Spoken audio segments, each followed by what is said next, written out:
Lo dijo él. A primera hora. El último fin de semana se generó este relevo en la conducción del movimiento político Revolución Ciudadana. Finalmente se confirmó la elección de Gabriela Rivadeneira Burbano como presidenta de esta organización política. Gabriela Rivadeneira dejó el país en 2019. Vamos a conversar con ella sobre estos 6 años y medio de ausencia del país y hoy ha decidido regresar para asumir esta elección, ¿no? Que implica un nuevo reto en lo político de cara sobre todo a lo que se viene, que son las elecciones seccionales del próximo año. Gabriela, ¿cómo está usted? Bienvenida. Qué gusto. Buenos días, Gabriela. Buenos días, Fabricio, Andrea, con todas y todos un saludo muy especial. Pues sí, después de años regresar acá, vernos, conversar, dialogar y sobre todo, pues enfrentar un momento muy duro que está viviendo el Ecuador y yo creo que eso nos convoca a todas y todos. ¿Qué le hizo a usted regresar al país luego de 6 años? Justamente esa necesidad, digamos, tenemos... hoy vengo con la tarea expresa y absoluta de la reorganización de nuestra organización política. Quiero arrancar por ahí de pronto. Y en ese sentido, nuestras familias, nuestros hijos, pues viven en este país. Y realmente ver que todos los días se naturalizó el sicariato como forma absurda de naturalizar la muerte, las violencias, pues no puede ser de esa manera y yo creo que ahí sí las organizaciones políticas y sociales tenemos una responsabilidad frente a la ausencia de un gobierno. Es decir, no tenemos, como siempre digo, Fabricio, esto es como norma básica de la física, ningún espacio queda vacío. Si el territorio es abandonado por el gobierno, otro toma ese espacio. Y ese ha sido, en estos últimos años, el crimen organizado. Y eso debe tener también una respuesta. Yo creo que ahí tenemos la responsabilidad muy fuerte del debate social, de la conexión con la ciudadanía. Y es eso lo que me motivó, es la conversación que tuvimos con quien conduce y lidera la Revolución Ciudadana, que es Rafael Correa Delgado, en el sentido de tomar justamente este momento y esta etapa como una reconstrucción de la organización política. Usted nos decía, Gabriela, hay que hacer una reorganización de la Revolución Ciudadana. ¿Por dónde van a empezar? Hay muchas cosas, déjenme decirles que hay muchos espacios. Por ejemplo, uno de ellos es decirle, y aquí de una vez al Consejo Nacional Electoral, mucho más después de una consulta popular que rechazó que se nos retirara el presupuesto de los partidos. No puede ser que desde el 2022 nos recibamos, por ejemplo, lo que corresponde como organización partidaria en temas de presupuesto. Ese es un tema, pero más allá de eso, los territorios, nosotras somos una organización política que está organizada por territorios, comunal, parroquial, municipal, provincial y la nacional. Lo que hemos hecho hoy es una lista de unidad. Ese sentir queremos expresarlo en las provincias, así que de aquí a 60 días vamos a hacer la convocatoria de todo lo que va a ser la reestructuración de las organizaciones territoriales. Eso va a demandar además que volvamos a conectarnos con esas bases. Mucha militancia que ha estado aislada y separada del movimiento, mucha otra a la que debemos convocar al movimiento. Pero ¿por qué esa militancia se aisló? Es decir, ¿cómo encontró primero el movimiento? ¿Cómo lo encontró? ¿Lo encontró desarticulado? ¿Encontró dividido? ¿Una militancia? Gente que no ha abandonado, no se ha desafiliado, pero marcó una distancia con la organización política. ¿Cómo la encontró? Yo creo que además seguimos siendo la fuerza política más grande del país. Hay una militancia que ha resistido durante este tiempo, pero también, como yo digo, hay que abrazar a la militancia. Y en ese sentido, hay que dar espacios de participación. ¿Y eso no había ocurrido? Yo creo que existe en la medida en la que algunos dirigentes provinciales asumieron su rol de dirigencia. Esa es una de las cosas que tenemos que evaluar ahora.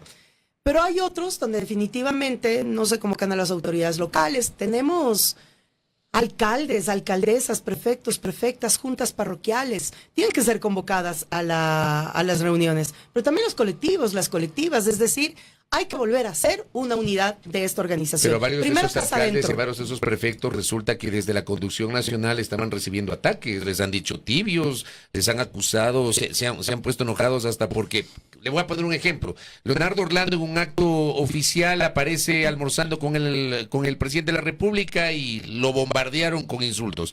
A Marcela Guiñaga en su momento, igualmente cuando era parte de la Revolución Ciudadana, lo mismo ha pasado con el alcalde de Quito, con el prefecto de Azuay, llegaron a ese punto. ¿Usted cómo ve eso? Yo creo que la política cuenta tanto el fondo como las formas. Y eso es fundamental. Hoy acabamos de crear la Secretaría de Gobiernos Autónomos Descentralizados. Yo creo que ahí va a ser justamente el espacio donde con nuestras autoridades locales pues nos sentemos a reflexionar y también a tener línea y conducción política. Yo ayer hablé mucho en mi intervención sobre la ética. Y yo creo que la ética tiene que volver a ser una línea roja entre todas y todos nosotros. Y eso tiene que ver mucho con el fondo, por supuesto, porque es un principio, pero también con las formas. Es decir, no podemos seguir en este país como si no pasa nada. El gobierno central debe millones a los gobiernos locales. Gobiernos locales que sabemos, Fabricio, cuando hemos pasado por la administración pública, que hay muchos gobiernos locales que tienen ingresos propios. La mayoría son dependientes absolutos de la asignación del Estado. E incluso los municipios tienen más capacidad de autogestión que las prefecturas, porque al final del día los municipios, por ejemplo, pueden recaudar impuesto predial, patentes, etcétera. No pasa con las prefecturas. Y municipios grandes, porque tienes la realidad de municipios que pequeños, que también tienen mucha dependencia económica. No puede ser entonces que con una deuda tan grande nosotros sigamos haciendo como si nada pasa en este país. Esas son partes de la línea roja. Pero eso hay que llegar a un consenso. ¿Pero qué quiere decir eso, Gabriela? Tal vez no reunirse, por ejemplo, con el presidente Daniel Noboa, reunirse con ministros. ¿Qué es lo que quiere decir? Yo creo que hay que exigir al gobierno que cumpla. Y en el marco de esa exigencia tener reuniones. Pero no confundir eso con actos sociales. Porque eso ya es otra cosa. Pero es que la gente se confunde. Por eso dice, pero si son lo mismo, pues. Y luego entonces tenemos a manejar un discurso. Pero si, por ejemplo, un lado, obviamente es un acto oficial en donde un prefecto, una prefecta, un alcalde, una alcaldesa está con el presidente o con ministros de Estado, pero es un acto oficial, no se puede estigmatizar al alcalde o al prefecto. No, pero entonces el mensaje tiene que ser claro. ¿Y ahí quién es el Fondo que y falla? forma. Yo creo que por eso la Secretaría, y por eso nombro, el tener ahora ya una Secretaría de Gobierno. ¿Quién va a estar a cargo de esa Secretaría? Bueno, ahora entra todo en construcción, lo acabamos de aprobar el día de ayer. O sea, recién en el papel está. Ayer se acabó de Van a aprobar crear. en las reformas de los estatutos la creación de 2 secretarías en realidad, una Secretaría de Gobiernos Autónomos Descentralizados y una Secretaría de las Culturas, lo cual me parece absoluta y totalmente pertinente. Pero en el tema de los gobiernos locales, yo decía ayer, ese es el espacio de reflexión, de conversación y también de línea conductual. Y en ese sentido, la invitación. Yo digo, ¿qué es lo que le diferencia al ciudadano, ciudadana, llegar a un territorio gobernado por un gobierno de la Revolución Ciudadana, a diferencia de uno que tiene abandono total? Esas deberían ser los temas de debate, ¿me refiero? Bueno, y si un alcalde o alcaldesa no tiene recursos porque tiene meses sin pagos que no puede siquiera sostener a su personal, esa tiene que ser una línea de acción. Entonces yo creo que esos son los espacios que nos van a permitir ir justamente, porque además lo que no me parece es que se convierta en un tema público, temas que son internos de una organización, cuando afuera la gente se está muriendo del hambre, cuando afuera nos están matando. Pero el problema es que cuando desde la propia organización se hace público esto que, como bien dice usted, los trapos sucios deberían lavarse en casa, pero desde la propia organización se hace público muchas veces eso. Bueno, ¿Sí o ahora, no? ayer arrancó una nueva directiva nacional. Yo creo que esa directiva sí hicimos mucho esfuerzo para que la unidad sea una de las consignas. Pues ese es el reto también, no solamente sostener la unidad, sino ampliar. Y en ese sentido, pues vamos, esta semana tenemos bastante trabajo, porque además cada una de las secretarías tiene que presentar su plan de trabajo. Tenemos Secretaría de Juventudes, de Mujeres, de Acción Territorial. Y una de las cosas que anuncié con absoluta claridad es que no puede ser que la formación sea esporádica o que ya tengamos una charla y ya sea formatoria. Las organizaciones políticas, Fabricio, históricamente han tenido la tarea de la formación de cuadros. ¿Cómo llegamos a una elección si no garantizamos que esos cuadros tengan una mínima formación de administración pública, de planificación, de manejo del presupuesto, como también de principios, como también de herramientas de participación ciudadana? Entonces, bueno, tenemos bastante tarea porque además se nos acerca exactamente la elección de los gobiernos locales y yo creo que hay que ir de manera simultánea en varias líneas de acción. Esto quiere decir cambiar el marketing por la comunicación política. Esto quiere decir una escuela permanente de cuadros y sistemática. Esto quiere decir reconocimiento de estructuras territoriales con una metodología adecuada para el tema de fortalecimiento de una democracia interna. No una democracia liberal como la que estamos acostumbrados, sino una democracia participativa desde abajo. Esto que puede sonar muy utópico y todo, es lo que hemos estado debatiendo en América Latina en los últimos años. Yo he mantenido ahí mi activismo muy fuerte. Es lo que se está haciendo en México, por ejemplo, que traigo la experiencia más reciente, donde estaba además como funcionaria pública sirviendo en el área de mujeres. Entonces yo creo que hay muchas herramientas que debemos retomar y muchas otras que se deben convocar. Por eso yo decía a la Secretaría de las Culturas cuánto bien nos hace. La generación Z, las nuevas generaciones, no se encuentran más allá, y uno de los riesgos que corremos es que se encuentren más con las expresiones de violencia que con las expresiones de construcción de una sociedad en paz, de reivindicar la dignidad. Pero eso no les vamos a llevar con una charla filosófica de la política. La música, el deporte, el ambientalismo, el animalismo en zonas urbanas, son temas fundamentales, y yo creo que ahí tenemos mucha militancia también activa. La cosa es cómo dar tareas justamente para que la organización pueda representar y ser justamente ese espacio de encuentro social y ciudadano. Quiero volver un poco a esta coordinación con el gobierno central que ahora mismo no se ve de parte de muchos gobiernos locales, y quiero referirme también a un mensaje que acá nos pone una oyente y nos dice: Ana Chul de 4704 nos dice: son muy buenas las reflexiones, pero esta distancia entre gobierno, municipio, etcétera, el único perjudicado es el ciudadano ecuatoriano. ¿Cómo hacer entonces que haya esta coordinación? Bueno, primero es un llamado al gobierno. El gobierno tiene que cumplir con lo que le corresponde. Si queremos que las autoridades locales en territorio tengan presupuesto para trabajar en lo que le corresponde, pues el gobierno tiene que hacer lo suyo. El problema es que también el gobierno boicotea gobiernos justamente de la Revolución Ciudadana para evitar que esos gobiernos puedan ser exitosos, y en ese sentido lo vemos todo en código electoral. Yo creo que ese también es un problema que tenemos que debatirlo. Por supuesto que las elecciones son fundamentales. Ahí está la disputa de los espacios de administración y de transformación territorial. Ahí está la disputa del poder. Tal cual. Para eso es la política. Gabriela. Pero en ese sentido, cada uno tiene que cumplir su rol, y no puede ser que el gobierno, que además es un gobierno ilegítimo y ausente del territorio, no cumpla con los gobiernos locales. Yo les decía ayer en la convención, una de las tareas debería ser movilizaciones de la población hacia las gobernaciones, hacia el gobierno central, exigir solamente que se cumpla lo que dice la ley, asignación presupuestaria. O sea, si cada uno empieza a cumplir lo que le corresponde, los gobiernos locales van a poder hacer lo que les corresponde. Y en este sentido, creo que hay que llamar también a la madurez política y elevar el nivel del debate político. Usted ha dicho regresar a ver a la militancia. A ver, si uno hace una mirada retrospectiva a lo que ha pasado en los últimos años, hay un segmento de la militancia descontenta porque no ha sido tomado en cuenta en la toma de decisiones, porque es verdad, no ha sido tomado en cuenta, y así lo han dicho, en los procesos de formación, porque resulta que de pronto electoralmente ponen a ciertos personajes en las listas, y esos personajes, una vez electos, resulta que les dan la espalda. Y tal vez los casos más emblemáticos en la Asamblea Nacional en los últimos tiempos están encarnados en dos personajes, Sergio Peña y Jair Urresta. ¿Qué pasó allí? Es decir, se asume la autocrítica de la forma como estaban siendo integradas las listas de candidatos, Gabriela, y qué va a cambiar para, por ejemplo, la próxima elección, que es la seccional. Mira, Fabricio, siempre y desde el 2017 que tuvimos la ruptura y el inicio de esta historia dramática para el país, nosotros siempre decíamos, a nosotros nos preguntaban cómo reaccionar ante la traición, y nosotros decíamos, pero eso deberían contestar los que traicionan. Uno pues confía en la voluntad, en la palabra, en lo que ves, en la experiencia. Y ya nos hemos demostrado entonces que por más que puedas demostrar o por más que puedas ver a una persona, esa persona siempre va a tener la opción de la traición, y es lo que han optado muchos y muchas durante los últimos años. Pero admiten que se equivocaron.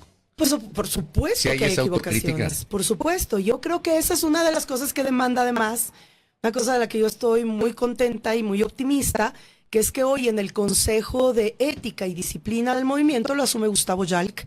Y yo, bueno, hemos tenido varias conversaciones con Gustavo, y una de las cosas es justamente cómo mejorar los mecanismos para tener una identificación previa de quiénes son nuestros representantes, señalando que no podemos ser los traicionados los responsables de la traición. Hay mecanismos que nos pueden permitir, por supuesto, tener mejores elecciones. Escuchar a las bases, yo creo que es uno de los temas que siempre nos hemos reclamado. Yo fui secretaria de Alianza País un tiempo, fui militante, bueno, tuve varias representaciones en la organización política en esos tiempos y decíamos siempre estábamos muy cerca. Fabricio mismo fue testigo de que desde la asamblea incluso siempre manteníamos cercanía con la gente en territorio. Eso es lo que debemos volver a hacer. Y yo creo que ahí está la escucha, pero ahí también está la identificación de cuadros. Yo creo que la renovación no solamente es una renovación por decir renovación, o sea, por mostrar un rostro diferente, un rostro nuevo. No, la renovación también es la renovación del proyecto político que apuesta a la recuperación de principios básicos, pero que también presenta nuevas metodologías y herramientas para el trabajo social, porque no somos los mismos. La sociedad está cambiando de manera acelerada. La tecnología, la inteligencia artificial, etcétera, hace que pensemos incluso de manera diferente. Hay una disputa cognitiva. Ahí entonces la organización política también tiene que moldearse. Y yo creo que en ese sentido hay muchas capacidades que traemos y mucha convocatoria a capacidades locales para que sea ese nuestro punto de inflexión. Pero insisto, esto es un tema muy interno. Ahora, el tema es cómo este tema interno nos permite enfrentar los temas país. Yo decía en algún momento, en el extinto Alianza País hace muchos años, conformamos, por ejemplo, los comités de fiscalización social a través de los sistemas de salud. Y eso que éramos gobierno. Pero los usuarios tenían la posibilidad de armar sus propios comités de fiscalización frente al sistema de salud. No puede ser que hoy las filas de salud sean interminables, que no tengamos medicamentos, que no tengamos medicina, que a una madre le entreguen el cuerpo de su hijo en una caja de cartón. Ahí es donde deberíamos entonces activarnos. ¿Qué está pasando con las jubilaciones, con las amas de casa? ¿Qué pasa cuando el 50% del trabajador en este país que se identifica como empleado es empleado mal pagado, tercerizado, que está por fuera de la formalidad, que ese es otro tema de debate ya más profundo? Entonces ahí es donde debe reaccionar la organización. Entonces, a lo que voy. A nosotros nos corresponde, y digo a nosotros porque no viene sola, este es un gran trabajo en colectivo y lo he dicho con absoluta claridad, a nosotros nos corresponde preparar una organización política fuerte, que vuelva a sintonizar y vuelva a conectar con esos intereses ciudadanos, para satisfacción de necesidades materiales, pero también para necesidades espirituales. La desesperanza no nos puede seguir ganando, y hay solo el hecho de un abrazo. ¿Cuánto cambia la relación política de la sociedad? Porque todo es político. Y esa es otra de las tareas que tenemos para el debate social. En este escenario complejo que vive ahora mismo el Ecuador, en donde el crimen organizado ha cooptado muchísimos espacios, ¿cómo hacer entonces para que en el partido político no se filtre o tal vez depurar incluso a quienes están relacionados con el crimen organizado? A ver, eso sin contemplación. Insisto, la ética es una línea roja.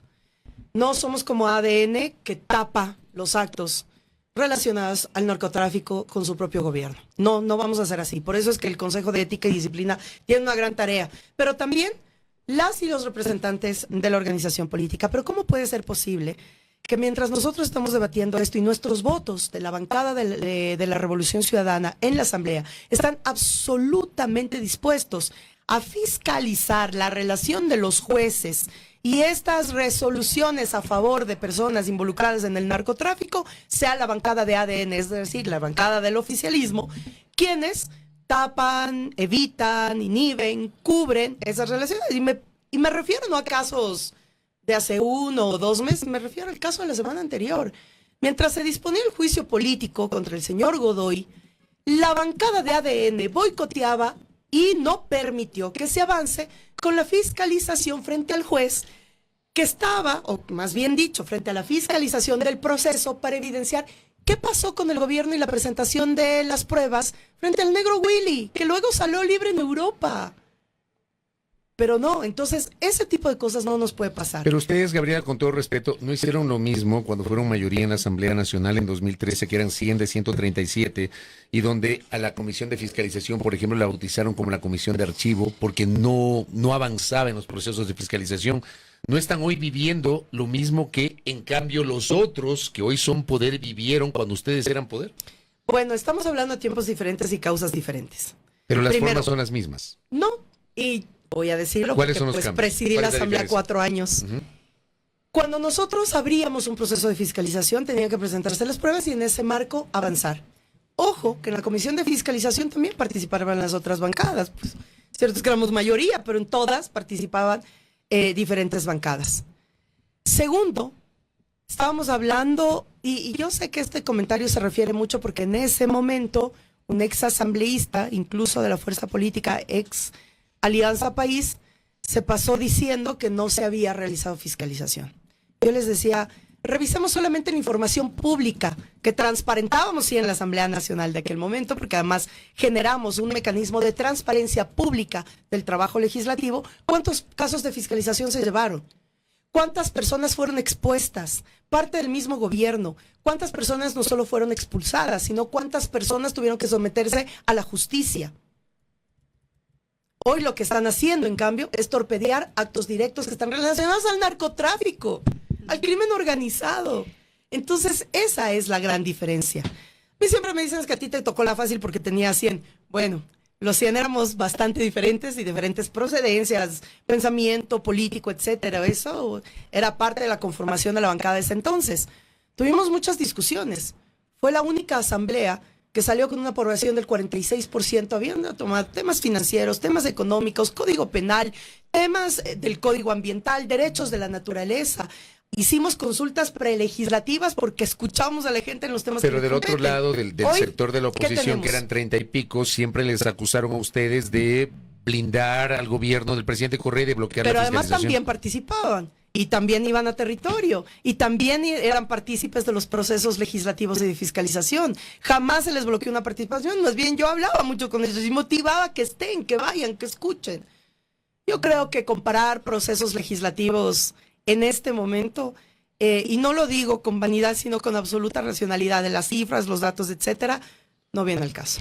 Gabriela, y volviendo, digamos, a esta depuración y a esta fiscalización, si se quiere, que se va a hacer dentro de la Revolución Ciudadana, quiero preguntarle sobre el caso específico de María Fernanda Vargas, alcaldesa de Simón Bolívar. En los últimos días ha habido publicaciones periodísticas en donde ella habría tenido una relación directa, chats, etcétera, con Leandro Norero. ¿Qué decir sobre eso desde la Revolución Ciudadana, por ejemplo, en este caso, qué se está haciendo? Bueno, en este caso, insisto, sin contemplaciones, nosotros no vamos a tapar algo que es tan grave y problemático para el país. Hoy tenemos reunión del buró, se lo topará, pero Gustavo ya está en conocimiento y la Comisión de Ética y Disciplina tiene que actuar de manera inmediata. ¿Qué podría pasar? Bueno, esperemos que sea absolutamente un mensaje absolutamente radical en el sentido de que son cosas que no se pueden permitir a una organización política en el momento en el que está pasando el país. Y eso lo vamos a hacer muy tajantes. ¿Se la podría expulsar a ella de la Revolución Ciudadana? Eso es, cuando hay sanciones graves, cuando hay actos graves, hay sanciones que son disciplinarias de ese nivel. Así que yo espero dar celeridad, porque definitivamente tenemos algunos procesos en marcha, algunos temas pendientes, pero los temas urgentes tienen que resolverse con la mínima urgencia y sin perder tiempo. Hay una postura suya que, a propósito del proceso de este fin de semana, se popularizó, se viralizó en redes, algún discurso suyo, no sé en qué acto internacional, defendiendo a Venezuela y defendiendo a Cuba. ¿Usted reconoce el proceso electoral de 2024 en Venezuela, pese a que el gobierno del presidente Maduro nunca presentó las actas, pese a que desde la oposición permanentemente se dijo que Maduro perdió, que quien ganó fue Edmundo González? ¿Usted le reconoce al gobierno de Venezuela? Mira, a mí me parece, Fabricio, que en esto siempre hay que ser lo más objetivos posibles. Recién pasamos las elecciones de Honduras. ¿Ya? En las elecciones de Honduras se demoraron 46 días en dar el veredicto del ganador y nunca presentaron pruebas. ¿Fue el escándalo internacional? No, es que no importaban las actas, importa el petróleo. Y yo creo que en ese sentido he sido absolutamente enfática. Puede caernos mal o puede caernos bien una persona. Todos tenemos afectos, también tenemos desafectos, somos seres humanos. El asunto es que en serio, justificar el bombardeo y el secuestro de una persona invadiendo la autodeterminación de los pueblos, que es principio fundamental, incluso de la Carta de las Naciones Unidas. Estamos ya acostumbrados a barajarnos la Carta de las Naciones Unidas. En ese sentido, no se reconoce, por ejemplo, que las medidas unilaterales han acabado con la economía de muchísimos países. Nosotros no estamos defendiendo... ¿Usted se refiere a Cuba y Venezuela? Por supuesto. A los dos por el bloqueo de Estados Unidos. Más de 60 años, va a cumplir 70 años. ¿Usted no de reconoce bloqueo. los excesos del gobierno del presidente Maduro en términos democráticos, Gabriela? Bueno, el país más inseguro y violento del continente somos nosotros. Al día de hoy es Ecuador. Entonces, si vamos por eso, Pero en ¿cuál Venezuela debería no se ser han la verdadera? respetado los valores democráticos. ¿Cuál debería ser la verdadera dictadura? ¿Qué es lo que tachamos como dictadura? No, esos son debates más profundos que no los vamos a dar en este Ojo momento. que por si acaso le digo una cosa, yo lo dije públicamente, yo repudié públicamente la captura de Nicolás Maduro y cómo ingresaron las fuerzas estadounidenses, pero al mismo tiempo mi posición, la mía, y la expresión de mi audiencia es que en Venezuela no se está viviendo una democracia. Bueno, deberíamos reconocer qué tipo de democracia. Yo creo que eso lo venimos debatiendo muchísimo tiempo. La democracia, vivimos un estado liberal burgués, la democracia es una democracia liberal. Eso ha seguido, esto tiene vigencia de 200 años, desde el origen de nuestras repúblicas. Eso se ha ido cambiando y las poblaciones tienen otras demandas. Ese debería ser el debate. ¿Qué está en verdadero juego de nuestra región? Y que Ecuador no se salva. Ecuador no se salva. A Venezuela lo invadió para secuestro de un presidente de Estados Unidos. En Ecuador está la cooperación militar estadounidense, acompañada por la CIA y el Mossad. Eso tiene afectaciones gravísimas para el tema de derechos humanos y del orden militar, geopolítico y geoeconómico. El tema aquí es cómo simplemente dejamos en mano de la autodeterminación de los pueblos lo que deciden. Los que conocemos los procesos más a fondo, porque lo hemos vivido, los hemos evidenciado, sabemos que la democracia se llena también de gente. Que no es un tema de ir a las urnas cada 4, 5, 6 años a dar el voto. Es un tema de profundo sentir social y popular. Eso es lo que debemos observar. Y en ese sentido, aún más agravante y deplorable es la utilización. Bueno, sabemos que desde el origen, por ejemplo, el premio Nobel, pues desde el origen puede ser cuestionable, pero no puede ser como una persona que llame a invadir a su país, con todo lo que eso significa en muertes y en daño económico, productivo, social, para recibir ese premio Nobel y después írselo a entregar a quien le invadió. Bueno, esos son los temas de debate. ¿Y cómo le ve a Delcy Rodríguez hoy usted? Líneas? ¿Qué Mira, piensa de la presidenta encargada de Venezuela en este momento? Mira, yo conozco personalmente a Delcy y lo voy a decir desde lo personal y también lo voy a decir desde lo político. Desde lo personal, Delcy Rodríguez es una de las personas y de las mujeres más formadas y estrategas que tenemos en esta región. Es la que ha estado a cargo justamente del sostenimiento de toda la resistencia económica frente al bloqueo. Y recordemos que según la CEPAL, en su último informe del 2025, el país que muestra crecimiento estable, eso quiere decir que ha ido de un menos a más de manera estable, es Venezuela. Pueden ubicarlo ustedes, no podemos decir que la CEPAL es chavista. Y por si acaso esta no es una defensa a capa y espada de algún proceso político, no, es solamente mirar cifras, mirar datos y sobre todo respetar, insisto, lo que los pueblos están determinando. Déjeme insistir en lo que le pregunté. ¿Venezuela, desde su punto de vista, vive una democracia? Yo creo que deberíamos preguntarnos si Ecuador estamos viviendo una democracia. ¿Y en Venezuela? Bueno, Venezuela tiene su proceso.